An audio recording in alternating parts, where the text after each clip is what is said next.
சர்ச்சைக்குரிய பகுதிகளில் ஒன்றான தென்சீன கடற்பகுதியில் அமெரிக்கா ஜப்பானுடன் இணைந்து பிலிப்பைன்ஸில் செய்த சம்பவம் சீனாவை கோபமடைய வைத்திருக்கிறது. இந்த விவகாரத்தில் களமிறங்கிய சீனா போர் விமானங்களை பறக்கவிட்டு அதிர வைத்திருக்கிறது. சீனாவின் இந்த முடிவுக்கு என்ன காரணம் பார்க்கலாம்.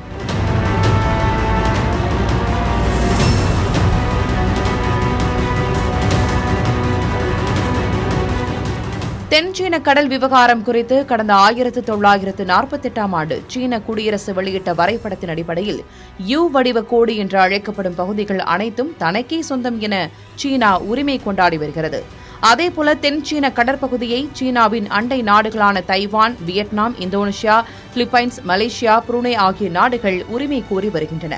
இதனால் ஆத்திரமடைந்த சீனா தென்சீன கடல் பகுதிகளில் போர் பயிற்சியில் ஈடுபடும் மற்ற நாடுகளின் போர் விமானங்களை வழிமறித்து பயம் காட்டுவது, தாக்குதல் நடத்துவது போன்ற செயல்களில் ஈடுபடுவதாக பாதிக்கப்பட்ட நாடுகள் குற்றம் சாட்டி வருகின்றன.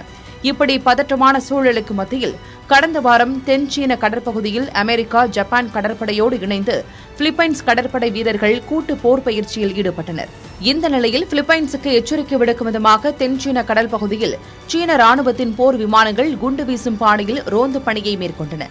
இதுகுறித்து பேசிய சீன ராணுவத்தின் செய்தி தொடர்பாளர், கூட்டு பயிற்சிகளை மேற்கொள்ள அந்நிய நாட்டு சக்திகளோடு பிலிப்பைன்ஸ் கைகோர்த்து வருகிறது.